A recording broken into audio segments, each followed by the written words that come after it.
ఈ పోలీస్ ఆయన తన భార్యతో కలిసి గోల్గప్పాలు పానీపూరి తిని డబ్బులు ఇవ్వకుండానే వెళ్ళిపోతుంటాడు. అప్పుడు ఆ మహిళ, సార్ నా డబ్బులు ఇచ్చి వెళ్ళండి అని అంటుంది.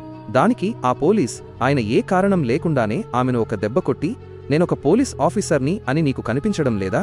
నేను ఎవరికీ డబ్బులు ఇవ్వను, వెళ్ళు, ఏం చేసుకుంటావో చేసుకో అని అంటాడు. అప్పుడు ఆ అమ్మాయి, సార్ నేను పేదదాన్ని, మీరు ఇలా గోల్గప్పాలు తిని డబ్బులు ఇవ్వకుండా వెళ్ళిపోతే నా వ్యాపారం దెబ్బతింటుంది, ప్లీజ్ నా డబ్బులు ఇచ్చేయండి అని వేడుకుంటుంది. కాని ఆ పోలీస్ ఆయన, ఎక్కువ వాగితే ఒక్క నిమిషంలో ఇక్కడ్నుంచి నీ బండిని తీయించేస్తాను, నువ్వు ఈ ఏరియాలో బండి పెట్టుకోవాలంటే నాకు రోజు ఇలాగే 40 నుండి 50 గోల్గప్పాలు ఫ్రీగా తినిపించాలి అని బెదిరిస్తాడు.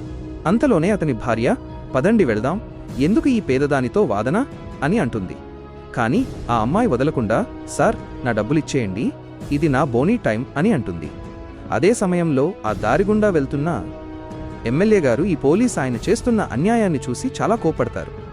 ఆ తర్వాత అతనితో ఏం చేశారనేది చూస్తే మీ మైండ్ బ్లాక్ అవుతుంది. కానీ అంతకంటే ముందు, ఆగునైనా, నన్ను చూసి విస్మరించకు, లేకపోతే నీకు చెడు సమయం వస్తుంది. ఒక్కసారి కామెంట్లలో హర్ హర్ మహాదేవ్ అని రాసి వీడియోకి ఒక లైక్ చేసి ఛానల్ను సబ్స్క్రైబ్ చేయి, నీ ప్రతి కోరిక నెరవేరుతుంది.